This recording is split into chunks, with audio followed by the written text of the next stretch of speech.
प्रधानमंत्री अमित शाह और आमार आदरर गृहमंत्री नरेंद्र मोदी और भारतीय जनता पार्टीर राष्ट्रीय सभापति जेपी नड्डा डांगरियाक धन्यवाद और अभिनंदन जनाइछु। इस वीडियो क्लिप को देखा आपने?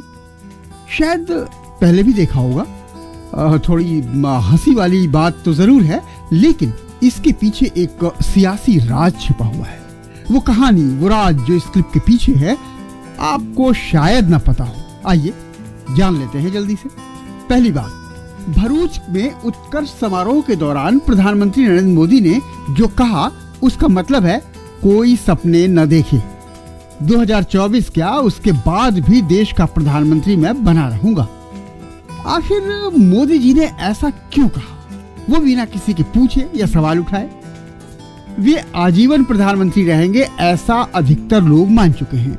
इस पर भी प्रधान सेवक खुद कहें तो सोचना ही पड़ेगा कि ये शक का तिनका आखिर आया कहां से।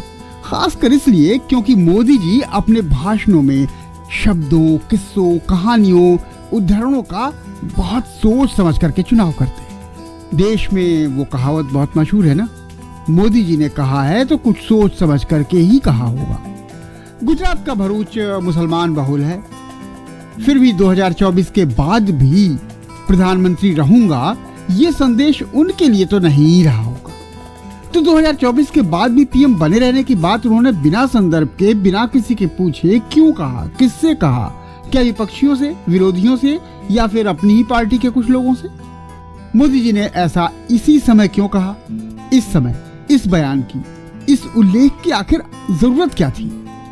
इस उद्गार के पीछे क्या राज हैं? क्या इसके पीछे कोई इशारा, संकेत छिपा है? किसी व्यक्ति के लिए, संघ के लिए, किसी व्यक्ति या घटना ने उन्हें सब बोलने को प्रेरित या मजबूर किया है? जहां तक भाजपा का सवाल है, वहां ये पूछो तो सिर्फ सन्नाटा है। अब प्रधान जी के बयान पर कोई क्या बोलेगा? पर भाई कुछ समर्थन या तारीफ तो कर ही सकते थे, लेकिन वो भी नहीं, टोटल सन्नाटा।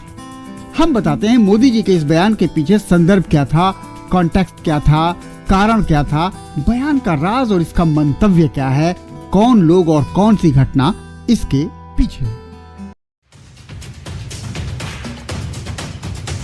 स्वराज तंत्र, स्वराज लाने के सरकारी दावों और देश की वर्तमान राजनीति पर सटायर कॉलम है।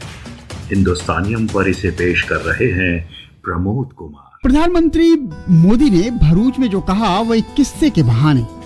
विपक्ष के एक सीनियर नेता ने उनसे पूछा कि वे 2 बार प्रधानमंत्री रह चुके हैं, अब और क्या चाहिए? मोदी जी का जवाब सुने तो लगता है कि उस नेता की बात से मोदी जी को शक हुआ कि वो बात बात में सिग्नल दे रहे हैं कि पार्टी के भीतर उन्हें रिप्लेस करने की कोई साजिश चल रही है, कोई राजनीति चल रही है। सो प्रधानमंत्री मोदी ने साफ कर दिया कि प्रधानमंत्री का पद अभी खाली नहीं है।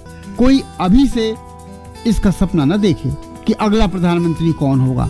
2024 में ही नहीं, जब तक केंद्र की सारी परियोजनाएं देश में पूरी तरह लागू नहीं हो जाती, वे प्रधानमंत्री बने रहेंगे। मतलब ये कि बीजेपी में जो लोग ये सोच रहे हैं कि इस बार नहीं तो अगली बार प्रधानमंत्री पद के लिए उनकी दावेदारी पक्की है, उनको अपने ख्याली घोड़े नहीं दौड़ाने चाहिए।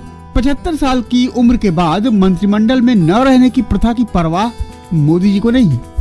राजनीति में नियम अपने हक में बदलने के लिए ही होते हैं भाई। वैसे भी 2024 में वो बस 73 साल के ही तो होंगे। अब सवाल ये है कि उन्हें कैसे शुभा हुआ कि पार्टी में किसी की महत्वाकांक्षा जोर मार रही है। इस विषय में असम से जारी एक क्लिप पेश है।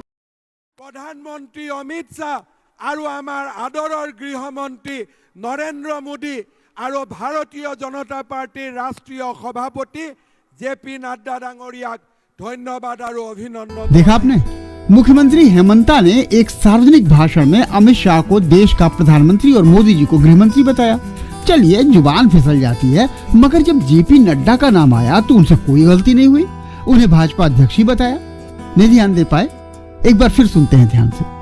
प्रधानमंत्री अमित शाह और आमार आदरर गृहमंत्री नरेंद्र मोदी और भारतीय जनता पार्टीर राष्ट्रीय सभापति जेपी नड्डा डांगरियाक धन्यवाद और अभिनंदन जनाइछु। बड़ी बात कि उस वक्त या उसके बाद किसी नेता ने गलती सुधारने की कोशिश तक नहीं की। यहाँ तक कि इस भूल के लिए किसी तरह की सफाई भी नहीं दी गई।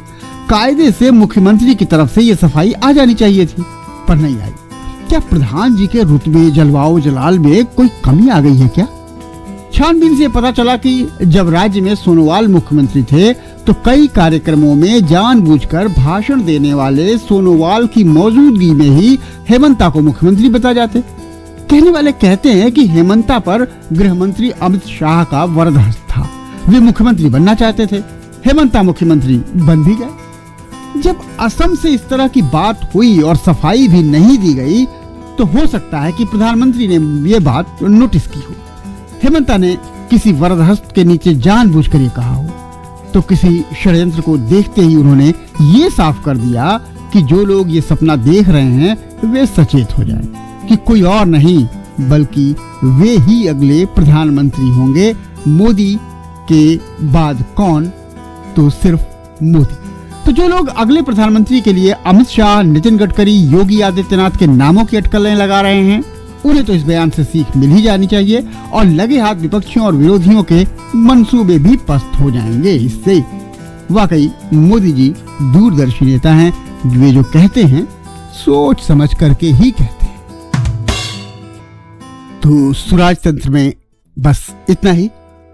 बताता चलूं कि ये रिपोर्ट थी वरिष्ठ पत्रकार प्रमोद कुमार की और आवाज मेरी यानी संजय श्रीवास्तव की। तो इजाजत दीजिए, नमस्कार। स्वराज तंत्र के अगले एपिसोड में जल्द ही मुलाकात होगी।